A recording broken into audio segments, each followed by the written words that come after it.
Afternoon. There he is, live and in living color if you were watching on SuperTalkTV.com. Joining us on the Farm Bureau phone line, check out favorites.com and go with the home team, Mississippi Farm Bureau. Luke Johnson, co-host of the Eagle Hour, SuperTalk Hattiesburg, SuperTalk Laurel, in his office, looking studious with all of those books behind him. Luke, did you tell me a second ago you just got stung by a wasp?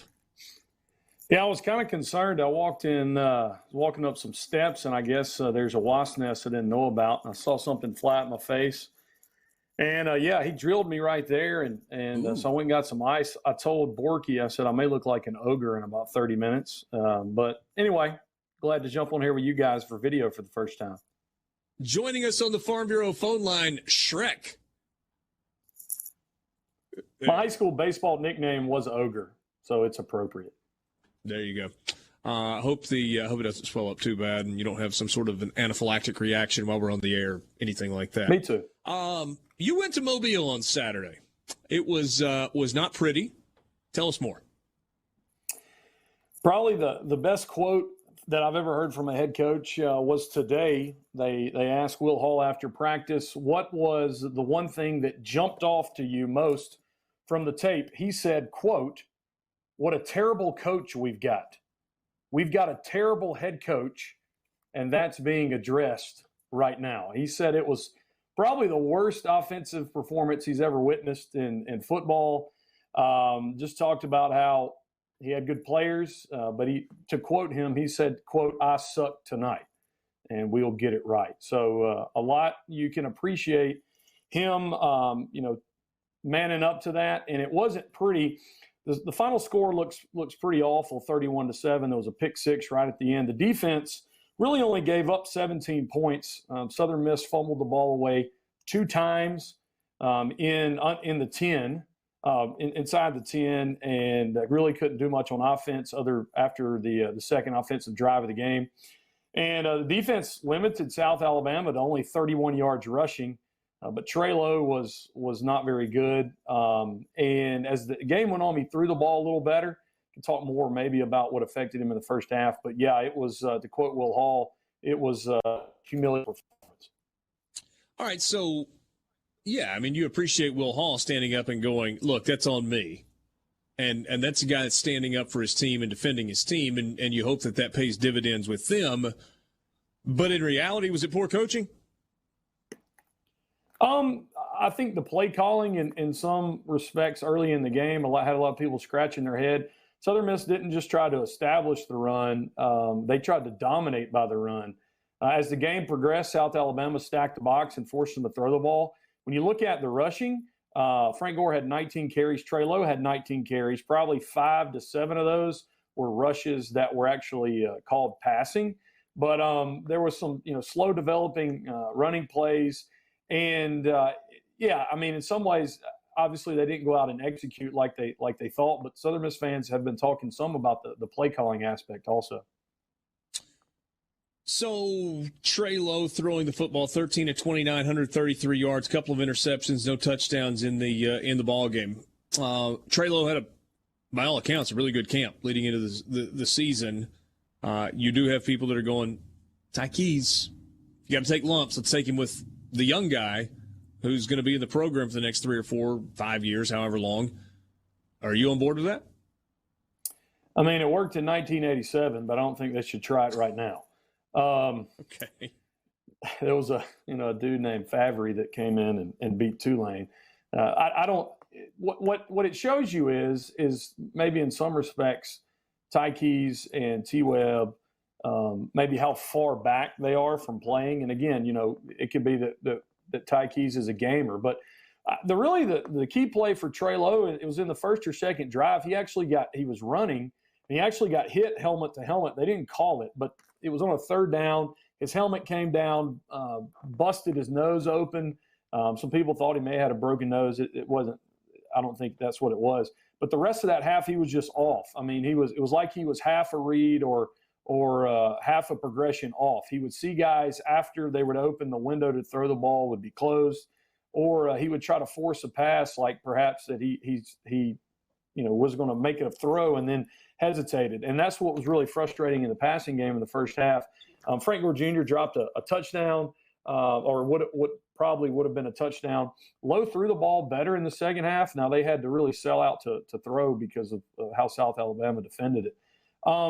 So I definitely think that was in a lot of ways it was just a bad game. And, really I think a lot of expectations have been loaded on him.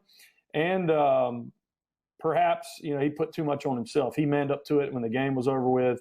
And, I'm sure against Grambling this week, they'll be able to get him more confidence going forward. I was going to say, so where do you go from here? When you look at the schedule, it's Grambling State this week, and then it's Troy, back-to-back home games, and then a trip to Tuscaloosa. So that's the next 3 weeks for this Southern Miss team.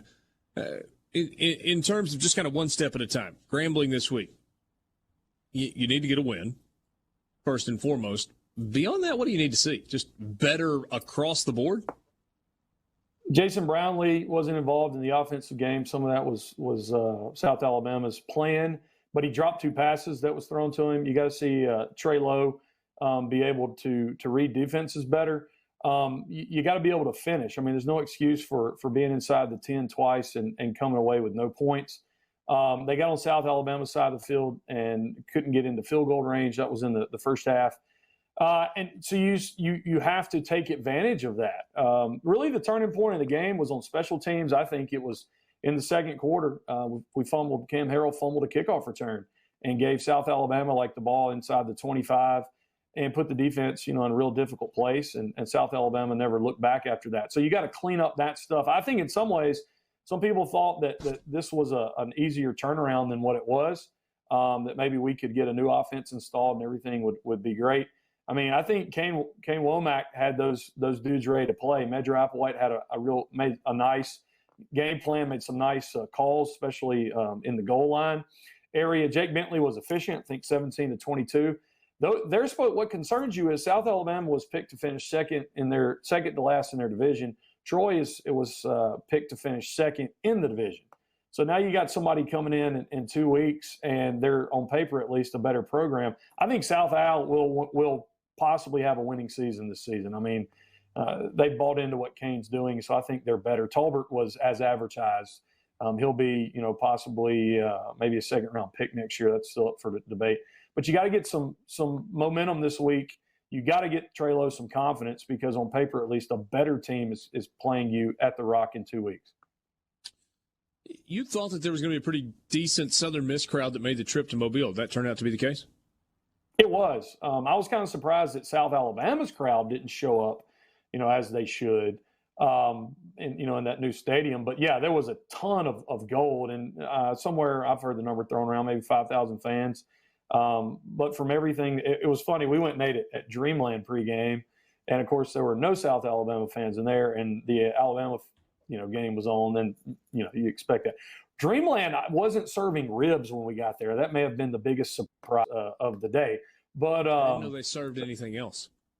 Yeah, I had to get some chicken and some other things. Yeah, I think they had a big overload at lunch, and we're still trying to get them fixed. But anyway, a lot of Southern Miss fans on campus and made their presence known, and that's one thing coming away. Southern Miss fans had bought into what had been said over the course of the season. How much, whether or not they're fickle going forward, we shall see. Last thing for you, Luke. I was driving home from Atlanta today and going through Birmingham, drive right past the brand new stadium that UAB's got right there in the heart of downtown. It's spectacular. You saw Hancock Whitney Stadium this weekend where South Alabama plays their home game. By all accounts, really, really nice. In terms of a commitment to facilities and kind of keeping up with some of the fellow teams within the region, what's got to happen to the Rock? Or does anything have to happen? In some ways, with the Rock, it is what it is. Some of that legacy, the players built it, helped build it back in the day. And of course, when they added the extension in the end zone, I guess the most frustrating thing at South Alabama was to look beyond Hancock Whitney and see an indoor facility, something that Southern Miss has desperately needed forever. Our indoor facility we had turf in the Rock when it rained. I mean, when I played, and that's even, the way it is now. Jeremy McClain had, right before COVID, they were supposed to announce a big facility, kind of pledge and plans. That got held up because of COVID. I asked him about a month or so on the Eagle Hour about that. That's still will be released later on, but they do have a pledge and our plan in place at least. And it may be in January they should do that. But yeah, that was the most frustrating thing, is to see a pretty nice indoor, not a traditional indoor. It's got more open sides than what you would see, but that was pretty neat. Kane Womack has the facilities that he needs to take a step up in the Sun Belt down there. Southern Miss and Grambling coming up at 6 on Saturday night. If you want to watch it, it will be on ESPN3 and, of course, the Southern Miss Sports Network if you want to listen to that. Luke, always enjoy our visits. We will talk with you soon. Thanks, guys.